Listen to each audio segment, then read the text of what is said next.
Good morning and welcome to Legacy Planning with local attorney Steve Waltar. Legacy Planning is committed to helping you provide personalized and compassionate estate planning to help you organize and transfer your estate smoothly with minimal taxes, costs, and hassles. Steve has the mind of an attorney and the heart of a pastor, and he'd love to take your call this morning to answer your estate planning questions. The lines are open at 1-800-955-8200. That's 800-955-8200. Now, here's your host of Legacy Planning, Steve Waltar. Good morning, Seattle and Puget Sound. This is Steve Waltar on Legacy Planning. Yes, we're live and local. And, crossing the bridge today, it was nice. There was actually no rain. It was pretty amazing. I get up 3 times a week at 4 a.m. because I row on Lake Sammamish. So I'm pretty attuned to the weather now. Nice to have the good weather, and I'm glad you're listening. Boy, this was a big week in estate planning, because at my firm, we gave seminars, so we were able to educate, inform, and motivate lots of people. They were over in the Bellevue area, so we were able to help them. We had lots of consultations. We're helping people, and, this time of year, there's tax forms. Oh, my gosh. W-2s, and we employers have the W-3s. Oh, my gosh, and yikes, what about all those pesky 1099s? This show is really about you, the listeners. And, as I think about football, we're so sad the Hawks are not in it. And it seems to me that, Mr. Cam Newton and all that we see, there's a little self-focus on certain individuals. I don't want this to be a focus on me. I want this to be a focus on you. And last week, actually, we had some callers, which is wonderful. We encourage you to give us a call at 1-800-955-8200. That is 1-800-955-8200. Because last week we had a caller, and the first caller was so cute. It was like, I'm listening, and that was so nice. I'm glad you're listening. You don't have to call in to listen. Everyone can listen, but this is about answering questions and helping you. So the more you call, the more we can engage you. And there's also things you can do where you can email us to radio@waltar.com. That's radio@waltar, WALTAR.com. That way you can actually put through a question. In fact, that works not just during the show, the live show.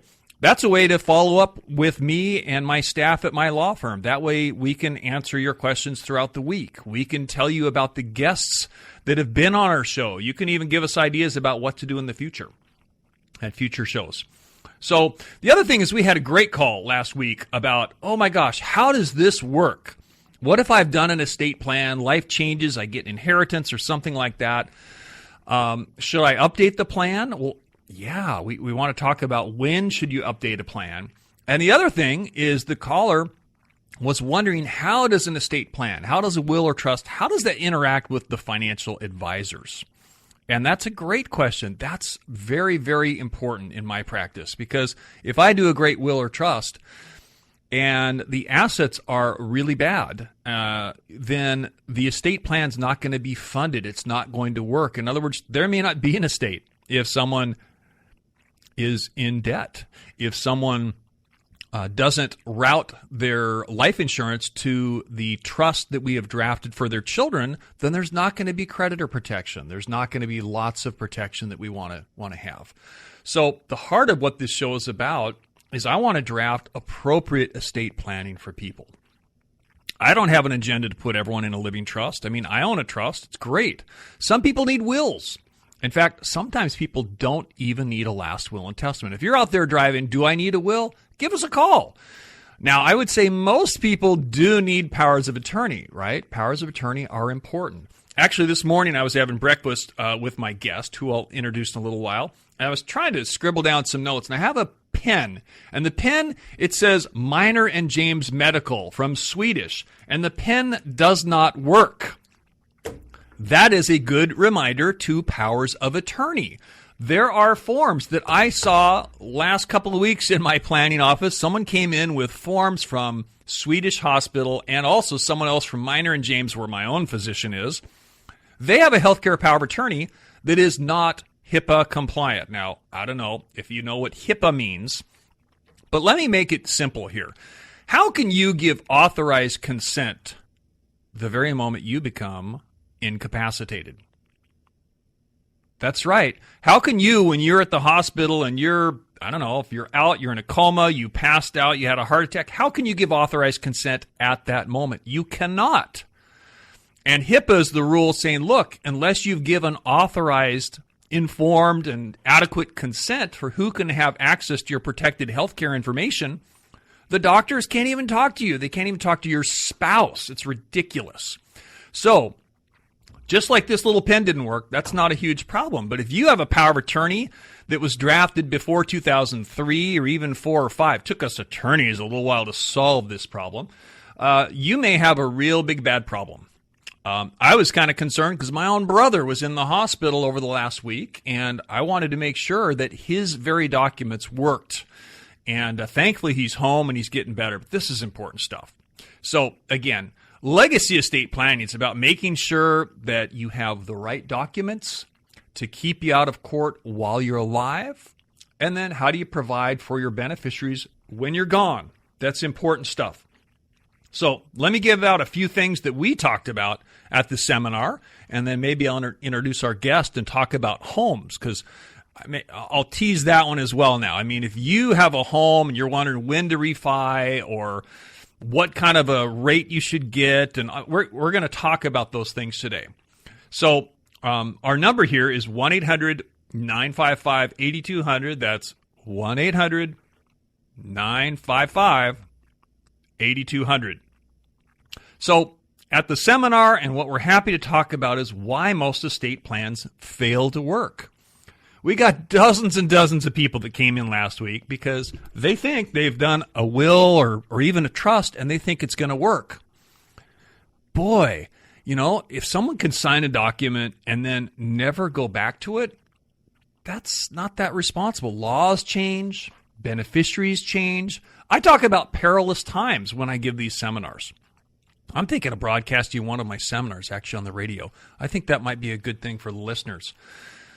You ever seen where someone dies and the spouse remarries, or that is the survivor remarries? What do you think that does to an estate plan? Especially if there were children from that first marriage. I have seen this. You know, I thought I did great wills and trusts over the last 20 years when I first started doing estate planning. But I've been around long enough. I've been around long enough to see that when someone dies, often things don't work just right. People remarry. People make poor choices. People work with financial advisors that are not looking out for their best interests. Sometimes the kids go through a creditor problem. So a lot of times, estate plans just don't work. They're not HIPAA compliant. So if you're interested in what's the difference between a living will and a living trust, give us a call. If you're wondering, hey, I'm single, I don't have any children, do I even need a will?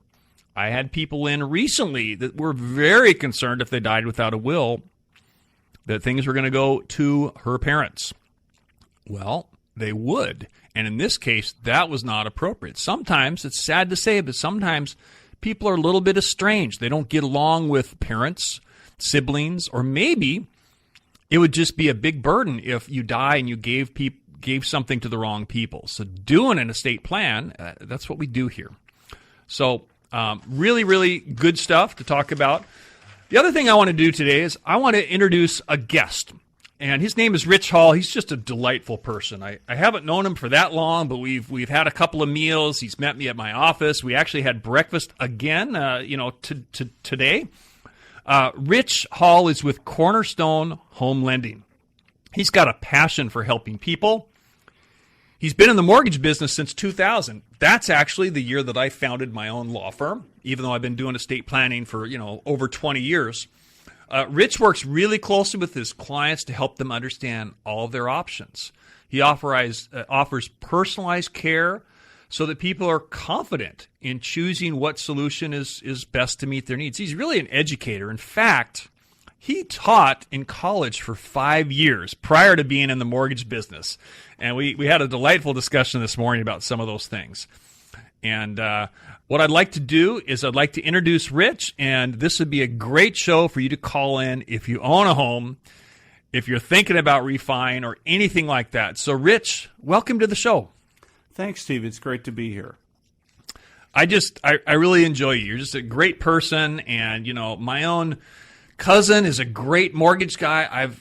He's helped me through refis. I know this is a big decision when someone's buying a home, and I really enjoy your background. And tell me a little bit about your background. What led you into this, and kind of your teaching mentality. Well, it's a great question. I definitely have a different background than most people in the mortgage industry. I went to college and was a philosophy major, centering on ethics.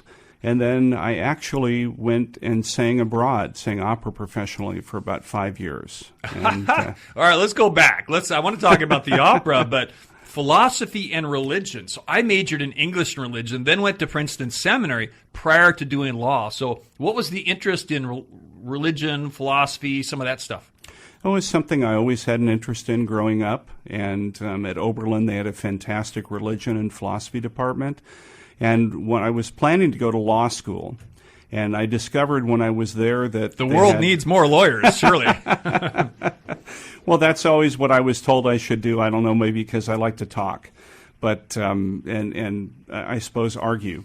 But I went there and I found out that the religion department had a higher acceptance rate in law school than any other department in the school. So I thought, brilliant, something I'm interested in. Yeah, looks great for the future. But I also had this singing talent, and I was a major in the conservatory. I went to Oberlin because they had a 5-year program where I could do both, study both. And so with the singing talent, I had a great advisor who said, well, Rich, you could be an attorney, you could go to seminary, you could teach college later, but you can't sing opera later. So I followed that advice, and I went to grad school at Eastman, and then I went abroad on a Rotary Fellowship and sang for 5 years in Europe before coming back. Wow, that's marvelous. Yeah, I'm actually a member of Rotary. So singing abroad, that's cool. What is Andrew Lloyd Webber's Phantom of the Opera? What's the follow-on for that? Do you know the show that was done after that? It was kind of a sequel. Of the Phantom of the Opera? Yeah. Well, I know that I did perform in the Phantom of the Opera over there. Mm-hmm. So I did the part of the Phantom, and actually it's an interesting story. In German, they typically, unlike the English singers who do Phantom, who have a lighter voice, right? In Germany, they want to have a stronger, more dramatic tenor do the Phantom. Jawohl. Yeah, usually a young Helden tenor. So I was. What's a Helden mean? The joke about a Helden tenor is it sounds held in. Oh, lovely.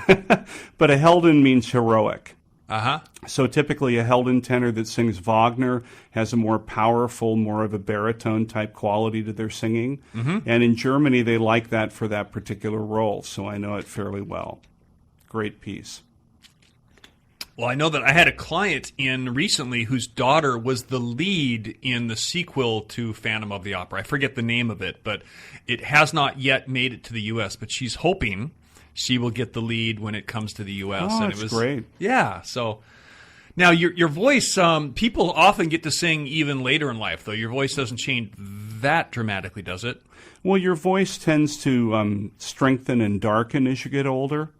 And so typically, like, for example, in the Tenorfach, when I was first over in Austria, I sang Mozart operas with a lighter voice. And then as I got older, my voice started to become stronger and deeper and richer. And that's typically what happens with people. Their range deepens. Sometimes it goes up, sometimes it goes down, but it typically gets warmer and richer as they age. Well, let's have that be our topic today, richer with rich. So what I want to do, we'll take a break in a little bit here, but why not, you've been in the mortgage industry how long now? 17 years. And so you probably know the difference between, an ARM and a fixed rate and when the heck to refi. What are some of the common things that you see out there? Well, I think that that's a great question about when to refinance, because that's one of the keys. I do a lot of work with first-time home buyers and purchasers, but I also have a very strong practice in strategic mortgage planning, specifically refinances.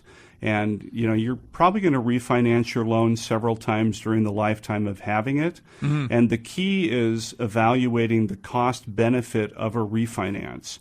A lot of people think that you just pick a rate and you try to get a low rate and, that's it. But it has more to do with what are you planning to do with your home and how long will you live in the home? And also, do you anticipate any kind of a job change, a relocation? All those things are really important when putting together a strategic mortgage plan, because you don't want to. There is no such thing as a bad mortgage. Right. The exception probably being subprime loans that happened back in the back in the dark days of mortgage lending. But there are great mortgage products, but only when they're applied correctly. And you can only apply them correctly when you do a strategic mortgage plan and you take into effect short-term and long-term needs.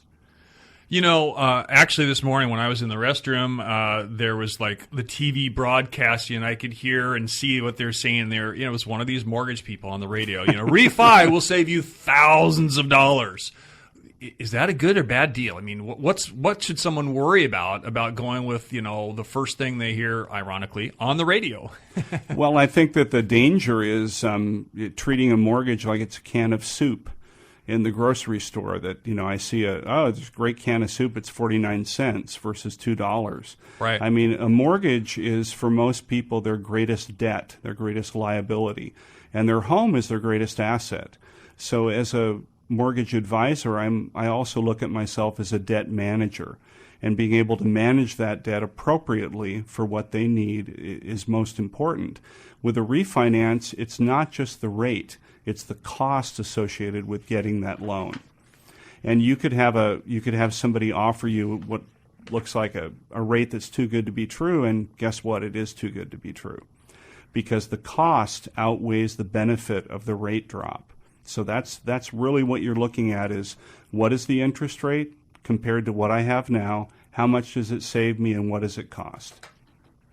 Okay, well, we're going to take a break here, and when you come back, if you have any question about what's the time to refinance, what should your debt to income be, anything that has to do with the refi or mortgages, give us a call, and 1-800-955-8200.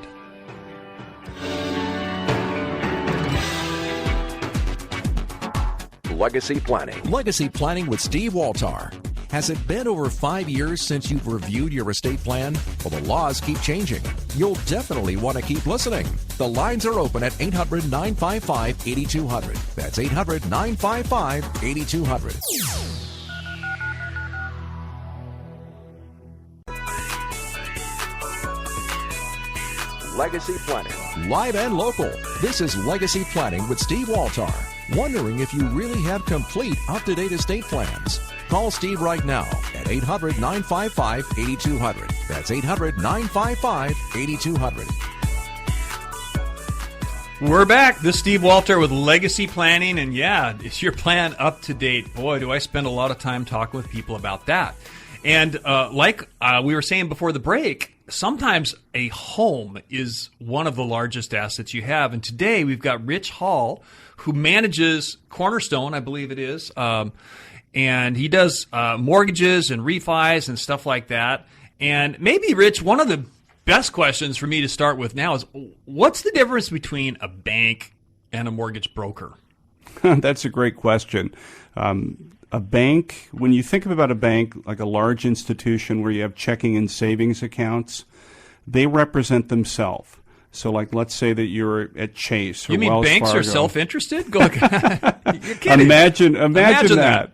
Imagine that. But let's say you walk into your bank, Bank of America, Chase, Wells Fargo, even a credit union like BECU. Okay. And you're going to walk in and you'll see mortgage rates advertised. That's great. They're It's right like there when you walk in. You they're see right that. there, self-service shopping. The problem with a bank is they only have their rates. They only have their products. And you can't shop unless you go to this bank, that bank, the other bank, and do all the shopping on your own. That's what a mortgage broker does. So they for you. might be a good or terrible rate, but there's just no options. That's not their job. That's right. That's not their job. Their job is to sell their bank. They sell their product and they sell their mortgage. On one day, they might have an outstanding rate. On another day, Right. for whatever reason, they need to make more profit on a loan, or they've already lent their portfolio, their rate might be high. And you really only know if you do the shopping for yourself, which can be very difficult. It's hard to compare closing costs and rates and terms. Now, a mortgage broker connects you to a variety of lenders. So they're a go-between for you. Now, there are advantages and disadvantages of both. The advantage of going with a bank or a traditional lender is they control the process from start to finish. So you don't have to worry about where your loan file goes. Where is it being underwritten? Where is it being processed? They could still sell it to someone, though, right? Absolutely. Okay. Absolutely. Loans are sold all the time. The advantage to a broker is flexibility. They can send you here, they can send you there, they can shop the market. Cornerstone is kind of a unique hybrid. It's called a mortgage bank. And what that is a mortgage bank is a lender who also can broker. And they're a lender who has a pool of investors that they sell loans to after closing.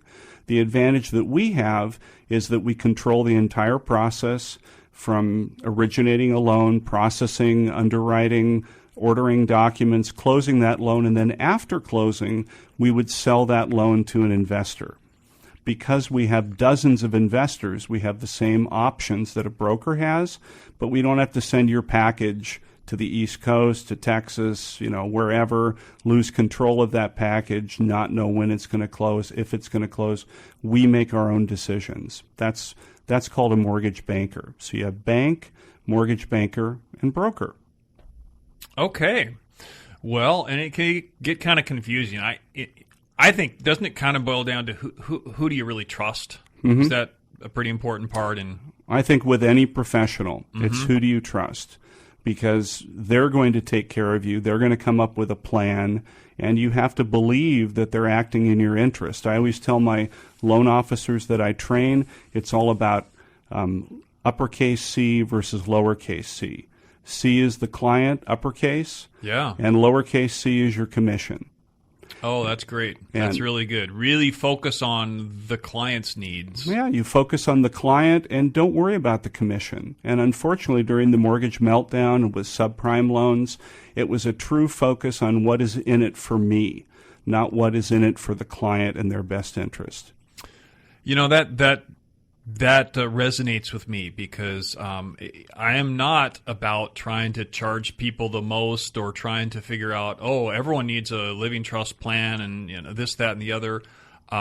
Me and anyone that's going to be an associate in my firm, we always have to make sure it's all about the client first. It just has to be. And, our fees and, everyone needs to make a living. That's true. But, boy, you just have to be focused on the client's needs or the whole business is just going to implode. Absolutely. I mean, take what we were talking about in the first segment on refinances. Mm-hmm. Let's say that you're a mortgage advisor, or let's just say that you're a mortgage salesperson, and a client comes to you. You could charge them points, fees, make a lot of money off that client, but guess what you're doing to the client? You're sticking them into a loan, and because they've paid maybe $5,000, $7,000, $10,000 in fees, now you've taken away their ability to change that loan. Because who wants to do a loan again when they've spent $10,000 previously on that loan? If you really look at it for the client's best interest, there are other options. Maybe one option is to have loan closing costs subsidized. Maybe the best choice is to roll those costs into a loan.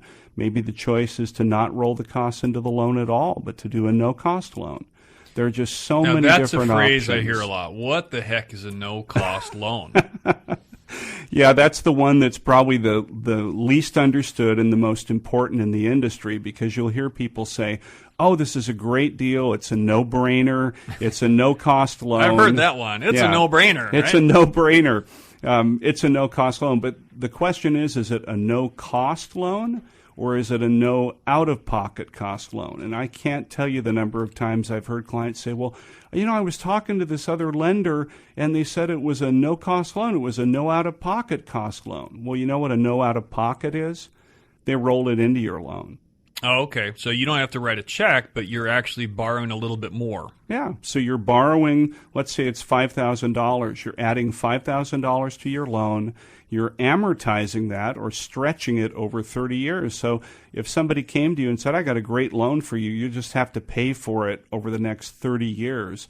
Compounded interest. That $5,000 could turn out to be $12,000 by the time you pay it. It's like a credit card. Oh, just throw it on this. But Yeah, then, throw it on that. And if you start got a lot of paying fees. equity, right? If you got a lot of equity in your property, there are a lot of lenders or lender representatives who look at your equity and they say, "Oh, that's great. We can just roll that in, take the equity. They'll never notice the difference." That is a no out of pocket. A no cost loan is really an interesting concept. It's where you say, I'm willing to take a slightly higher interest rate and have the lender pay all of my closing costs. And they do that by generating what's called a rebate or a lender credit. And the higher your interest rate, the greater your lender credit. And the lower your interest rate, the lower your lender credit, or the greater your cost. So it's all a question about cost. But if let's say you're at 5%, and the market is at 4%, and 4% costs you $4,000. Right. And 4.25% costs you nothing. Okay. Which of those is better for you? That's why you need a mortgage advisor, because you need to evaluate which of those options is better for you. Now, for a lot of people, if I asked you, would you like to drop your rate for free for a point and save on a $300,000 loan $3,000 a year, or would you like to spend $3,000 and save $1,200 a year? What would be better? Yeah, so this is financial planning. It is absolutely financial planning. Mortgage advising or mortgage planning, coming up with a strategic plan, is a subset of overall financial planning. But because it involves your greatest asset or one of your greatest assets, and certainly probably your greatest liability or debt, it's integral and essential to having a solid financial plan. Yeah, that's good stuff. That's good stuff. So when is the right time for someone to refi? Well, I think it depends on their situation. I think saying rates are under 4%, refi now, or it's a no-brainer, that makes no sense to me. Because what makes sense to me is to start asking targeted questions like, how long do you plan to stay in the house? You know, what kind of a home do you have? Are you looking at a job relocation? All these are really important questions. That's what I do as an estate planner. I mean, they say, do I need a will or a living trust? What's better? And I say, I don't know yet. Right. You know, let me ask a few questions. You know, I need a consultation in order to make a good recommendation. I'm the heart surgeon. Do they need surgery or not? Or what do they need? So what's your process in working with clients? Well, my process typically is a client will call in or they'll email me, and the first thing that I'll do is set up a time to talk, what I call an initial consultation. And that's really important. That's a fact-finding opportunity where I can ask them a series of questions to just get an idea. What I can't stand is whenever I hear someone call into a lender and the lender says, "What's your rate?" And that's all they ask them, "What's your rate?" Or how much do you think your house is worth? How much do you owe? What's your rate? Those three questions don't tell me. I mean, they tell me where they're at right now, but they don't tell me what the client potentially needs or what's the right product. For example, let's say that you had a client that works in technology and they're looking, you know, they may move around a lot. They might get a new job and get relocated to the San Francisco area. And they have a 30-year fixed mortgage. Is a 30-year fixed mortgage an ideal product for them? Yes, maybe no. Yeah. But if they're looking at moving in 3 to 5 years, why would you want to pay extra? Because you do pay extra for a 30-year fix for the security. Great loan product. Okay. But why would you want to secure it for 30 years when you may only need it for 3 years? Boy, a few topics there. I mean, if someone simply wants a quote, they're often being penny wise, pound foolish. They don't even know the right question, right? That's right. Well, how would they know the right question? Because what they hear all the time is get the best rate, get the best rate, get the best rate. But you know what you really need to do is get the best advice and the best service. You know, one of the things that you mentioned during breakfast was this whole idea of pillars. And when we come back from a break, what I want to do is talk about how much of a down payment should I have? You know, when is the right time to refinance? And, you know, should a fixed rate always be done? Or do you want to do some sort of an ARM? So after the break, we're going to talk about those things. Call us at 800-955-8200.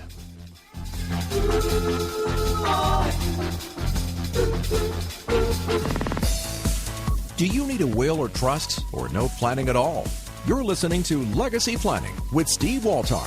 Join in the conversation at 800-955-8200. That's 800-955-8200. Legacy Planning. You're listening to Legacy Planning with Steve Waltar. Join in the conversation now at 800-955-8200. That's 800-955-8200. We are back live in Seattle, and it's Saturday morning, and we're talking about estate planning. We're talking about legacy planning. We are talking about what is often the largest asset that people have, and that is a family home or the dream. That's part of the American dream to try to get a family home. So if you have any questions about this, you're in luck because we have Rich Hall here with us today. So give us a call at 1-800-955-8200. That is 1-800-955-8200. Or send an email to radio@waltar.com, and that is WALTAR.com. And then we'll pose a question here. So Rich, that way we can reach you not only today, but even in the future. So we talked about refis a bit, but I'm wondering, what about purchasing, whether it's that first home? What can you tell us and our listeners about when do you purchase a home? How does that happen? You know, I love this question because the typical answer you hear is it's always great to purchase a home. You should always purchase a home. I've heard that one. Yep. It's why rent? You know, you're either going to pay someone else's mortgage or pay your own mortgage. And that's true on the face of it, which so many things are like that. It's like we were talking about with interest rates. Yeah, it's always great to get the best rate. It's always great to buy. It's always great to do this, but that's just not the case. You have to go deeper. You have to ask those critical questions like you were saying that you ask your clients initially. For example, let's say that you have a client, again, let's talk about, because we're here in a dynamic job market, let's say somebody's going to get transferred. Do they really want to buy a house? No, they don't. You have to be committed to live in that home for 3 to 5 years. And the reason is that when you go into a house, you don't have any upfront costs other than your closing costs. But when you sell that home, you have realtor fees, you have excise tax, you have title and escrow fees that come out to about 9%, 8 to 9% of the selling price of that home. Wow, that is significant. Man, I hope everyone caught that. So when you buy a home, you got to think long term. Eventually there's going to be a sale, and there are built-in costs with that. Mm-hmm. If you're in a flat market where things don't appreciate, you're going to have to come up with that money when you sell that home. Or you'll be in a situation where, like a lot of people, when there was the downturn, that you can't sell a house. And what do you do then? You can't sell the house. Maybe you can't take that job. Maybe you can't relocate. You take all that flexibility away. So that's the first question you have to ask is, are you committed to that time period to be in the home? If you answer, yes, I can commit to that, then it's a great time to buy. And then what you want to look at is the dynamic relationship between your payment structure now and the payment structure that you would have if you buy. And of course, buying is awesome opportunity because you get a tax deduction on mortgage, right, on the interest that you pay. You get a tax deduction on property taxes. And so if you look at rent and you look at your overall payment structure and they're equal, you're much better off buying. Yeah. Okay. And of course, sometimes when people receive an inheritance, the first thing they do is buy a home. Mm-hmm. But what I'm starting to sense here is it's not purely an investment, right? Well, I don't think your family home is an investment, because if it were an investment, then you could be able to sell it. But if you sell it, where are you going to live? I mean, I think you hear the movie The Money Pit. Yeah. And hopefully nobody has that experience. But really, when you buy a home, you're investing in your quality of life, consumable asset that you can enjoy. And then really, I usually talk about it. Financial planners love this. But I talk about it as a 401k you can live in. Because that's interesting. A 401k that you can live in. Explain that. Well, the sum total of your mortgage payments over time usually is your equity gain that you have in a property. So if you're gaining equity over time, and you sell that property when you retire, you'll probably have about the sum total that you made in mortgage payments. So it's like paying into a 401k, building up this nest egg so that when you retire, you have that available to you. And the classic example is building that up and then retiring, downsizing, and taking that gain and having that as part of your retirement portfolio. Part of the portfolio. So is buying a home an emotional or a financial, or what kind of a decision is this? I think it's both. That's great. We were talking about that over breakfast, when you're working with clients and you have you have a couple, how do you relate to them? How do you deal with this difference? And that's because it is both an analytical, like a numbers decision. Right. Like we were talking about, does it make sense from a numbers standpoint, rent versus owning and a mortgage payment? You get some couples come in, someone's got a spreadsheet and the other's got a different approach. That's right. One has a spreadsheet and the other one has a biofeedback meter with them. Whether it's a good emotional decision to buy that home, because it is. And it also has to do with how people feel about debt, and how they feel about investments, and how they feel about where they live. I mean, the environment that we live in is so important, and people don't. How about another question? How do they feel about traffic and commuting? You're renting right near where you work, or do you want to buy in, way up north in, Mill Creek, Gold Bar, Monroe, Sultan? I mean, how do you feel about that commute? One thing I always tell clients is, before you buy, drive the commute. And don't just drive it on the weekend when you're looking at that home. Drive it 3, 4, 5 times during commuting hours to make sure you really want to buy. Then, of course, down payment is really important. So I gotta say, I know that whole issue. We looked at buying a home in one spot, and I started driving the commute, and it was worse than my existing commute. And then we said, okay, we're only gonna rebuy a home, and move if we shorten the commute to my work and to church and to the places that we're really involved. And that was good advice. Definitely good advice. Quality of life issues. And you can probably tell that when I talk about buying a home, I don't think I've mentioned a mortgage yet. That's because when you talk about owning a home, you have to ask these questions and you have to explore this aspect. But the one big part of purchasing a home is down payment. I want to get back to that, but right now we have an email. So someone emailed us at radio@waltar.com, and the question is from Cindy in Bothell. And she says, "Good morning, Steve. I have out-of-state property. It was just inherited. Should I get my house into my trust, or how should I have this titled?" That's a great question. Thank you so much for that. So we haven't talked a lot about title, Rich, but when people own title to a home is it's a big deal. It doesn't matter if it's your primary residence, a vacation house, it's a big asset. And what that means is that there's a legal process when you die to retitle it. And so very frequently, someone's goals is to make sure that they don't have to go through a probate, the legal process of retitling when someone dies. So Cindy, I would need to talk with you in person. I'd need to understand more about your other assets and your goals. Do you have children? Are you married? All sorts of things.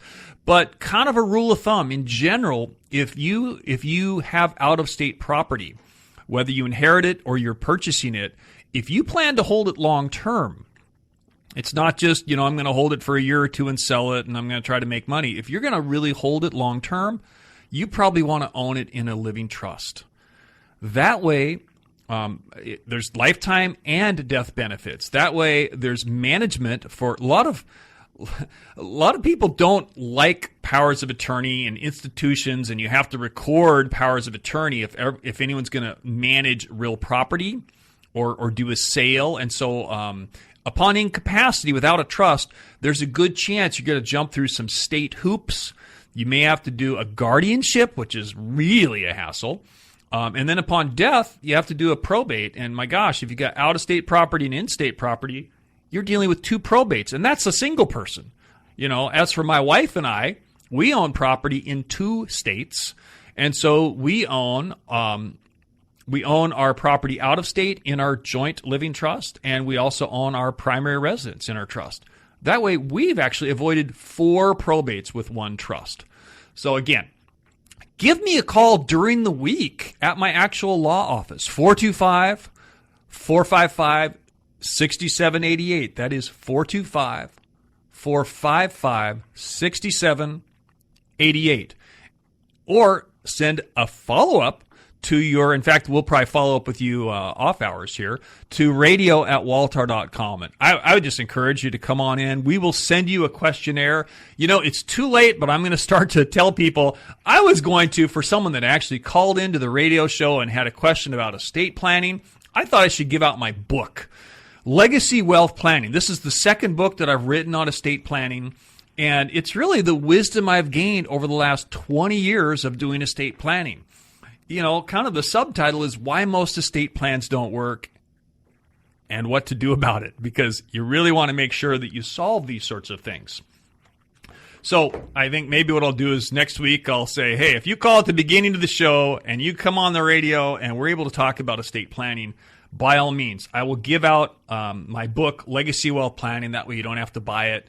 You don't have to order it. But, of course, they're available at my law firm. So I think what we should do is tee up what we want to talk about during the last break. What do you want to do in the last segment, Rich? What things should we talk about for people in homes? I think we should talk about purchasing down payment. How do you evaluate the best down payment percentage on your purchase? And how do you put together a mortgage plan that makes sense for you in the long term? Okay, well, we'll do that for sure. Do you ever, because you said it's a little bit like financial planning, do you ever, when you're doing your annual reviews, which is kind of interesting, do you ever have an opportunity to recommend estate attorneys or financial planners? How do you work with your clients? Absolutely. One of the things that I've always said, and we were talking about this over breakfast, is I say I know enough to be dangerous, meaning I know enough to refer well. Because I think when you try to be an expert of anything, jack of all trades, master of none, I think you get into trouble. But clients have so many different needs. And when I can listen to those needs and identify an area where they need an expert, we can talk a little bit about it, and I can direct them to somebody that I know and trust. Yeah, I think that's important stuff. That is very important stuff. So in our last segment, again, what do you want to be the focus? I'd like to talk about purchasing, down payment selection, mortgage insurance. I think those are really important topics. All right. So you're listening to Legacy Planning with Steve Waltar and Rich Hall today. And so after the break, what we're going to do is we're going to talk more about your home. And so how the heck should you title it? How much should be your down payment? Give us a call at Legacy Planning.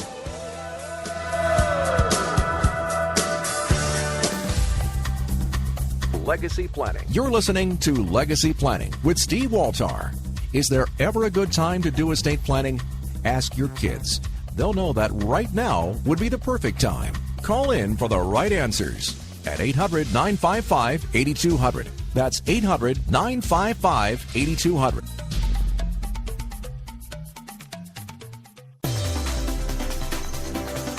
Legacy Planning. This is Legacy Planning with Steve Waltar, committed to helping you with personalized and compassionate estate planning. The lines reopen for your call at 800-955-8200. That's 800-955-8200. We're back. Steve Waltar here with Legacy Planning, and today in the studio we have Rich Hall, who is a mortgage specialist. Done it for a lot of time.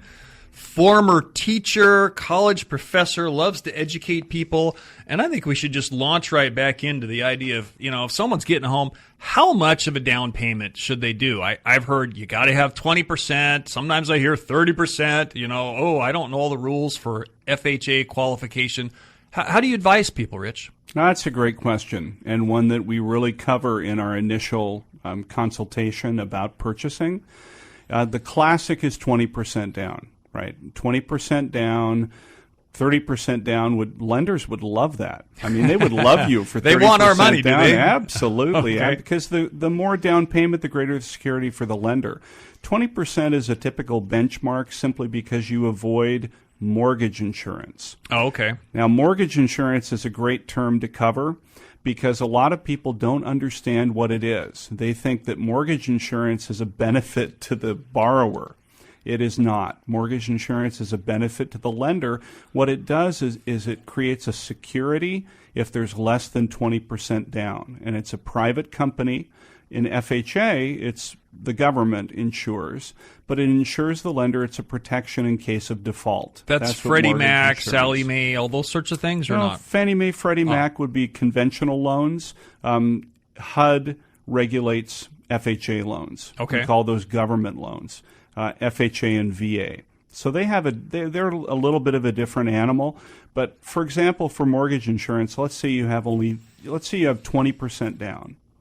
And that's all your assets, because that's what people typically do is they say, I have 20%. Right. But what they mean is they have 20% if they scrap together, checking, savings, money market, coins in the mattress. People really stretch sometimes for a home. Maybe too much? Yeah, I think so, because I definitely, as part of the financial planning piece, I think you have to have 3 to 6 months saved in strategic reserve. Hey, you're preaching to the choir right now. My wife and I are doing a class called Financial Peace University. Dave Ramsey has taught millions of people about, planning and money. And so I think we're learning some really good lessons about how to, if you don't have a plan for your money just has a way of, it's liquid. It gets out there. It runs away. Unless you have a plan for your money, probably the banks and institutions have one for you. They do. And it's called credit card interest payments. That's their plan. Wow. But if you have, so let's say that you have 20% saved. Okay. Don't put down 20%. Put down 10%. Okay. Keep the other back in that strategic reserve, because so many things can happen when you buy a home. My first home that I ever bought in Lake Hills, right? The weekend after I purchased it, the hot water heater started to leak. Oh my! And I had to put a hose out to the back, drain the hot water heater, replace it to the tune of hundreds of dollars. And you know what? If I didn't have a couple months of payments in the bank, that would have really been tough. So I think that having that, because here's the reason, is that cash is king. So let's say that you have 20%. You save 10% back. You put 10% down. What can you do with that extra money? Well, you can always pay down your mortgage with it. Right. But you can make payments with it, and you can cover yourself for emergencies. If you put it all down in equity against the house, that's great. You might get a slightly better interest rate. Your payment's a little bit lower, but you have nothing. It sounds to me like, you're obviously a talented teacher. You take that approach with clients. You would be willing to meet with clients that call me and I direct them your way, right? I kind of like to be a gatekeeper, not only for my estate planning clients, but their finances, their home, their mortgage. Do you give free initial consultations for people? Absolutely. I love that part of it, and you're right. I taught college for 5 years after coming back from Europe. It's my passion. When I got in the industry, I remember I was recruited, and I said, well, if I can do this as a teacher, I would be interested. And I've been able to do that for 17 years. Is have a teaching platform. And I do consultations. We've got about 2 minutes left. You want to give out your phone number? I'm happy to do that. What is your number? It's 425-681-6184. That's 425-681-6184. And that's my cell phone, so you can reach me during the day and in the evenings and weekends. Give me the quote you learned about your dad about teachers. Oh, my dad was a high school biology teacher, and he used to say the key to being a good teacher is not to have the knowledge and ask the student to come get it, but to take that knowledge to each student where they live. I like that. I like that. And I was telling you, I kind of learned the value of treating everyone the same from my father. Doesn't matter if you get a PhD in nuclear engineering or what all. It's not about what you know. It's about how much you care and how much you listen to people. Yeah. So I want to thank you for coming on the show this week. And if anyone wants to follow up with you, you can radio at waltar.com or call my law firm, 425-455-6788. That's 425-455-6788. And we will put you in touch with Rich. We even have experts on reverse mortgages. I mean, our reverse mortgages are a good idea, or you got to be kind of careful there. You do need to be careful. They're like anything else, as I said, they're a great product for the right person, but you have to identify if you are the right candidate. I get calls from clients all the time. Is this right for me? And I don't know. So I want to put people in touch with those that can help answer and solve that issue. Again, 20 years of doing this, I want to be a good gatekeeper to direct people to the right financial advisors. So what we're going to do in future shows is I think we want to probably talk about maybe get a CPA on here. It's tax time. I think people want that. I know that I've got some plans to have an insurance person. I know a funeral director. Now, that's not very sexy to talk about funerals, but, you don't want families to overpay for that sort of thing. So you should email us to radio@waltar.com. That's radio@waltar.com. And we'll talk about how to help you with your needs. You can give us ideas for future shows as well. And actually, I got an email from one of my clients this week, and she was worried about Social Security. I know a good person on Social Security benefits. In fact, I know a couple. I think that'll be one of our next upcoming shows here, so that we can help people with that. So, do you need a will? Do you need a trust? Is your estate plan in place? These are great questions. Call us at Legacy Planning or at waltar.com. Thank you. You've been listening to Legacy Planning with local attorney Steve Waltar. If you have questions about what you heard on today's show or estate planning in general, be sure to call Steve's office in Bellevue to schedule your free no-obligation consultation. Call Steve at 425-455-6788. That's 425-455-6788. And remember, you can always listen to today's or previous programs by going to waltar.com. That's WALTAR.com. Have a wonderful rest of your weekend. And be sure to join us again next Saturday morning from 8 till 9, right here on 820 AM KGNW.